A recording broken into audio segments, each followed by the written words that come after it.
I'm going to say something a bit bold. Your straight cuts are quietly sabotaging your snake plant propagation. The fix is a 5-second angle. We'll make a 45-degree diagonal on each side, let it callus, and set it in bright, indirect light. That tiny change? More reliable roots, fewer mushy ends, and a smoother move to soil. I'll show you the jar setup, the simple 2-week water refresh rhythm, and the exact root stage that almost guarantees success. My dear garden-loving friends, this is calm, senior-friendly gardening that works. So why do straight cuts fail in the first place? Let's look at that. Here's the heart of it, my dear friends. Straight cuts fail because they trap water and starve the tissue of air. You trim a leaf, pop it in water, and a week later, it turns to mush. Why does this happen to good gardeners? We follow the common routine: a straight, flat cut across the leaf, a clear jar on the windowsill, fresh water, a hopeful glance, and then soft edges, brown spots, and a sour smell that says the party's over. It feels unfair because we did the right steps. Here's the secret. The problem hides in the shape of that cut. A wide, flat face sits in water like a wet sponge. It soaks, it holds, it suffocates the tissue.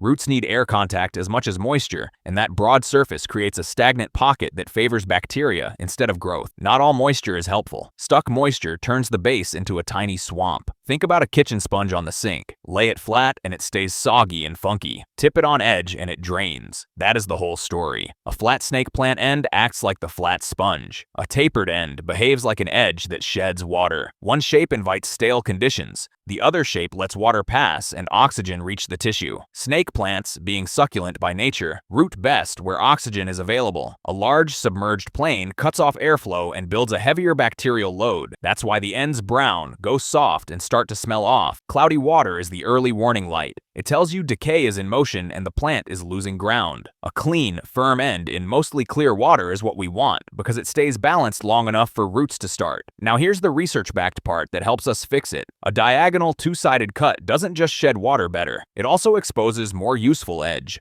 more active surface where roots like to initiate, while reducing the broad waterlogged face. That shape supports air exchange at the rim and limits the soggy center that breeds rot. This isn't guesswork. Gardeners using the angled point report far fewer mushy failures in water and steadier rooting over time. Hold two cuttings side by side. The straight cut end browns quickly, turns spongy, and feels slippery. The cleaner shaped end stays firm longer, dries slightly at the edge, and looks pale and sound rather than tea-stained. That subtle difference predicts the outcome. Healthy tissue wants a breathable contact point. Rot thrives on stillness and saturation, so the enemy isn't the water, it's the geometry that traps it. That flat, horizontal slice gives microbes a landing pad and keeps the wound soaked. Good gardeners aren't failing on care. We're just giving rot the perfect stage without meaning to. Change the shape and we change the conditions. And in water, this simple angle has been proven to turn the odds in our favor. With that in mind, we're ready to shape the cut that drains, breathes, and invites roots. A 5-second change is all we need. The 45-degree double diagonal is our move, my dear garden-loving friends, and it's the small detail that separates rot from roots.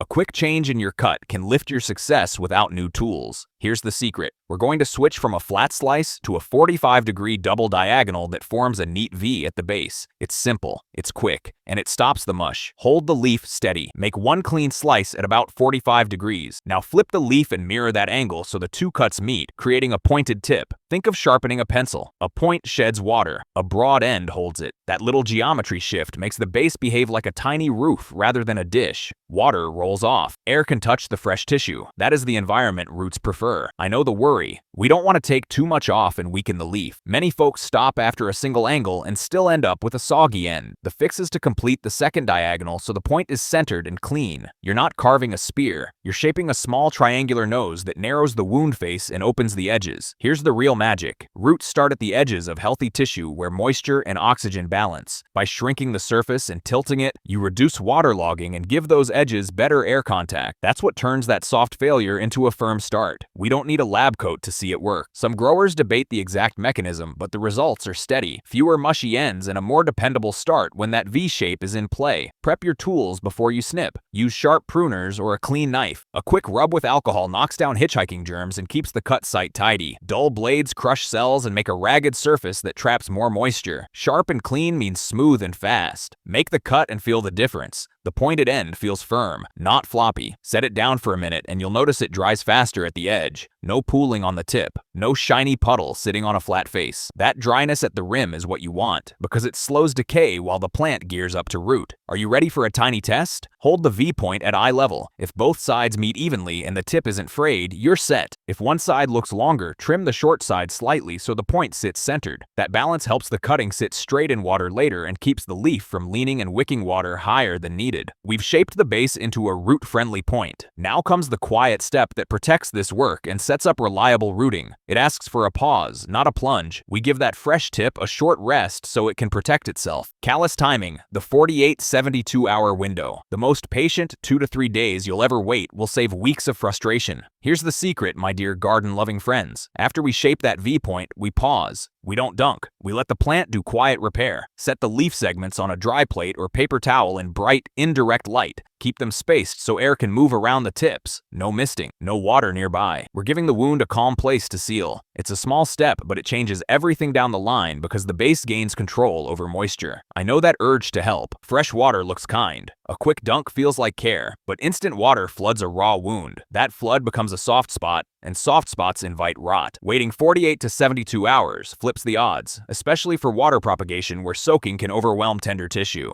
We trade rush for resilience. Here's what's happening in plain terms. A thin, dry seal forms over the cut, like a natural bandage. This callus slows germs and evens out how the cutting drinks. Succulents, snake plants included, root best after this seal forms. The tissue stops leaking and starts managing moisture. That balance is what keeps the base firm long enough for roots to spark. Timing is a range, not a stopwatch. In warm, dry rooms, 24 hours can be enough. In cooler or more humid spaces, give it closer to 48-72 hours. Some gardeners simply wait until the tip looks scabbed over. That judgment works well. We're watching the surface, not the clock. You can test it with a fingertip. Gently touch the cut edges. They should feel dry and slightly leathery. No sticky sap, no shine. If the edge still looks wet or glossy, give it more time. We're not baking it dry, just letting it close the doorway so it becomes a gate for roots rather than a hose for water. Let's make this easy and organized. Place the pieces on a paper towel and write bottom end next to the side that will root, or add a tiny pencil dot on the top side before you cut. After a couple of days, segments can look alike, and we don't want to guess. Correct orientation is critical for success, and clear labels spare us confusion later. Think of a tiny raincoat over the wound. The callus doesn't smother the tissue. It just sheds extra moisture while letting air touch the edge. That edge is where the first root nubs will form. When the seal is ready, the cut acts like a hatch for new growth instead of a leak that drains energy. Expect subtle changes. The tip lightens from deep green to a pale matte tone. It firms up. The diagonal ridges look crisp rather than glossy. If a piece stays tacky after a day, move it to a drier spot with more airflow. A simple desk fan across the room helps without blowing the pieces around. Callus plus the double diagonal turns a weak point into a strong start. Next, we'll set up a calm, tidy jar so the water supports that good work and keeps the rhythm easy. Let's move from that quiet pause to a setup that's gentle on your back and kind to the cuttings. The senior-friendly jar setup. A calm, tidy jar routine you can manage every 2 weeks, with better roots to show for it. Here's the secret, my dear garden-loving friends. We set the stage so the water helps and never hurts. Less fuss, more roots. Pure tranquility for under $20. Grab a clear jar so we can see what's happening without guessing. Fill it just enough to touch the pointed tips. Keep your labels facing forward so you always know which end is down. Function meets beauty in the most delightful way when everything stays neat and visible. Now the sweet spot. Too much water invites rot. Too little stalls rooting. We want a shallow pool that feeds the base and keeps the leaf body dry. That balance does the heavy lifting for us and keeps the cuttings steady. Submerge only 1 to 1.5 inches of the pointed end. Leave the rest of the leaf in open air. This shallow dip concentrates growth at the base and cuts down on soggy trouble. The V-tip drinks. The leaf stays dry and strong. That is how we stack the odds. Set the jar where it gets bright, indirect light, not harsh, hot sun. Strong light feeds root nubs, but direct rays can overheat the jar and stress the tissue. A bright counter by a sheer curtain works well. The goal is steady light and steady comfort. Keep the water fresh without hovering. Refresh every 10 to 14 days as a baseline. Watch for cues and adjust. When you see cloudy water, film on the glass, or a sour smell, refresh sooner. If the water stays clear and the base looks firm, you can wait the full 2 weeks. When you do refresh, pour the old water out, give the jar jar, quick rinse, and gently wipe any slime from the glass. No scrubbing the cutting, just a calm reset so oxygen stays high and bacteria stay low. Let's make it friendly for golden seniors living. Place jars at counter height so you don't bend. Use a small tray under each cluster to catch drips. Keep a light stool nearby so you can sit while you rinse and refill. Easy on the back, easy on the mind. On a shoestring budget. If grip strength is a concern, choose jars with wider necks or use a small pitcher for easy pouring. A soft towel under the tray adds stability and keeps things quiet. Here's a tiny analogy. Think of the jar like a bird bath, filled but not to the brim. Enough to refresh, never enough to drown. Our shallow water line lets the base sip while the rest of the leaf breathes. That is the simple rhythm we want. You'll notice the water stays clearer when the depth is right. The leaf feels firm, no sour smell. If the water clouds before 2 weeks, go ahead and refresh early. If the tip looks soft, lower the level a ½ inch and give it a few days to recover. Small moves, big results. With this rhythm, you nurture roots without babysitting. Clear water, stable light, shallow submersion. And because our jars are tidy and labeled, we're ready to avoid the one quiet mistake that can undo all this good work. Let's talk about direction, the tiny detail that decides whether a cutting roots or rots. Never upside down again. One quiet mistake flips your odds, rooting the wrong end. Here's the secret. My dear garden-loving friends, snake plant leaves rise from an underground rhizome at the base. The tip points up. Roots form only from that original base tissue where the leaf met the rhizome. When we cut the leaf into pieces, the ends start to look alike, and that's where many good efforts go sideways. Once you've got segments, top and bottom can fool you. Both ends have green, both ends have edges, and both ends seem ready to dip. But only one side knows how to make roots. If we mix them up, the cutting sits, softens, and then fades. No growth, just slow rot. Let's lock in orientation before the first snip. Make a tiny pencil dot or a small notch on the top side of the whole leaf. Keep it discreet but clear. Then cut your segments and keep that mark as your north arrow. Another easy system is this. The V point belongs at the bottom end only. If you always shape the rooting end with the V, you'll never wonder which side goes down. Roots are programmed to start from the base tissue that met the rhizome. Upside down segments rarely root and often rot. That's why we treat direction as non-negotiable. We aren't guessing. We're following the plant's own layout. Use your hands as a guide. The base end usually feels a touch thicker and firmer than the tip. Press gently. A slight heft tells you you're holding the original bottom. The tip narrows and gives a little more. That simple touch test keeps you honest when the markings fade or the light is dim. Now use your eyes. Look at the pattern. On many varieties, the stripes or speckles are stronger near the base and soften toward the tip. The base color can be deeper, while the tip looks a shade lighter. That shift in tone is a quiet cue. Follow it and you steer clear of silent failures. Think of a nail and its head. The head tells you which way it was meant to go. Your V point is the head down sign. The dot on the top side is the sky sign. With those two signals, you can move cuttings from plate to jar to soil without a single mix-up. Function meets beauty in the most delightful way when our system is simple. Set your labeled segments in the jar with confidence. Bottom end down, tip up, the base drinks.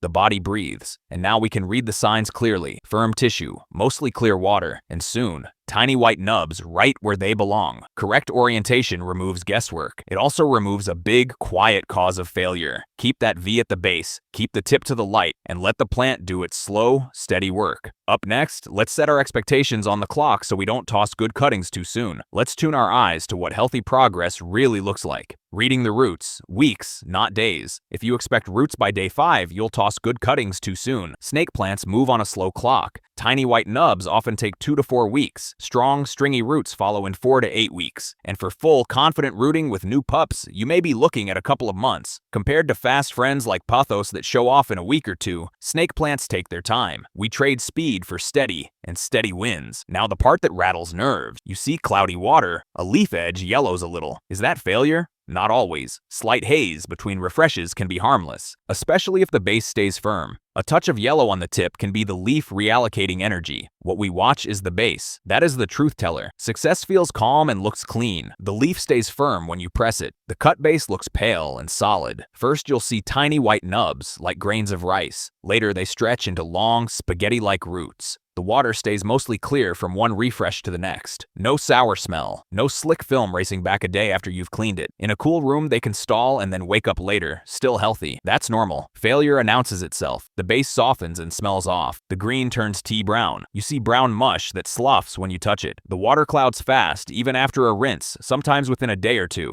That is rot taking charge, and we don't argue. We trim above the damage, refresh the jar, and start the clock again. Patience is not just a nice idea here, it's the engine. Temperature and light drive speed more than any fertilizer ever will. Bright, indirect light fuels roots. A stable, warm room keeps them moving. Cold slows the process, but it doesn't doom a firm cutting. Give it time and let the plant set the pace. Some cuttings are simply slower and need several months to build a base worth bragging about. Let's make it gentle for golden seniors living. Write dates right on the jar with a washable marker. Note the day you cut, each water refresh, and the first nub sighting. It turns worry into a simple log. You'll see progress you might have missed, and you'll resist the urge to toss a still healthy piece. A quiet record builds confidence and helps you spot patterns. How cooler weeks delay nubs, how brighter light nudges them along. Think of it like bread dough rising on a cool day. It takes longer, but the rise still comes. We don't keep poking and deflating it. We set the conditions and give it quiet time. The plant repays that quiet with roots you can trust. When those roots reach 1 to 2 inches and feel sturdy to the touch, we're ready for the next gentle step to carry that progress forward without setbacks. Now we guide that rooted cutting into a cozy, breathable home.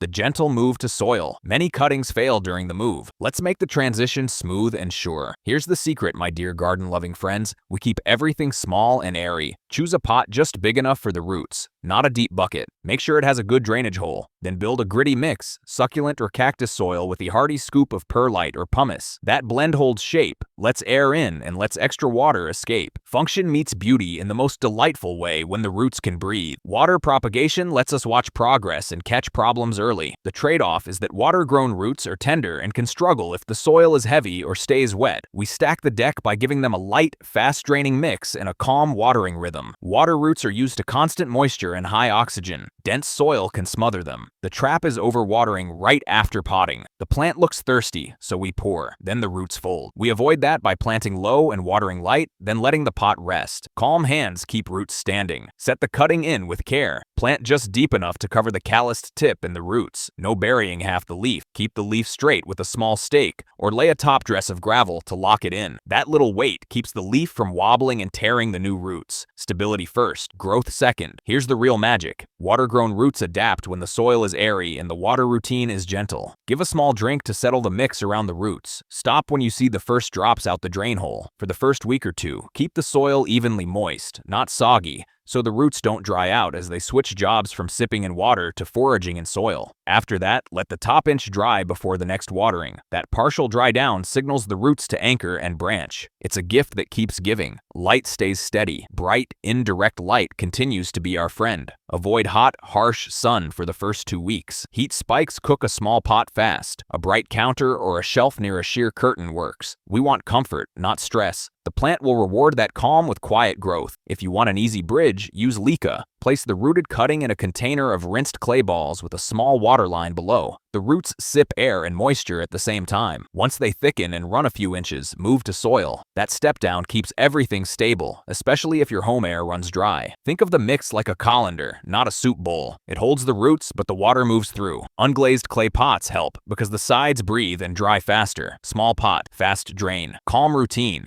Give space between cuttings in the pot. Crowding traps moisture and slows airflow. With the right spacing and gritty soil, new shoots can push from the base in time. Those are your bonus plants. Set this move up once and the rest becomes easy care on a shoestring budget. Now that the path to soil is gentle and reliable, we can stack a few quick habits to stretch one success into many. 5 bonus multipliers that keep the momentum going, my dear garden-loving friends. The diagonal cut is the breakthrough. These 5 quick moves turn one win into 20. Here's the secret. We're stacking small, easy habits that take minutes, not money. People think you need grow lights, heat mats, and fancy meters. You don't. We'll grow big on a shoestring budget with steady hands and simple tools you already own. Now, let's jump straight into the list and make this calm, repeatable, and kind to your back. Hack 1 is segment sizing. Cut your leaf into 3 to 4 inch pieces. That length roots with confidence and sits steady in a jar without tipping. It's long enough to store energy and short enough to keep the water line shallow. Keep the V-point at the base and you'll have tidy rows that are easy to label and easy to refresh every 2 weeks without wrestling a tall, wobbly piece. Hack 2 is division day. When your plant has pups, tip the pot out and gently clear soil so you can see the white rhizome that links baby to mother. Healthy rhizomes look firm,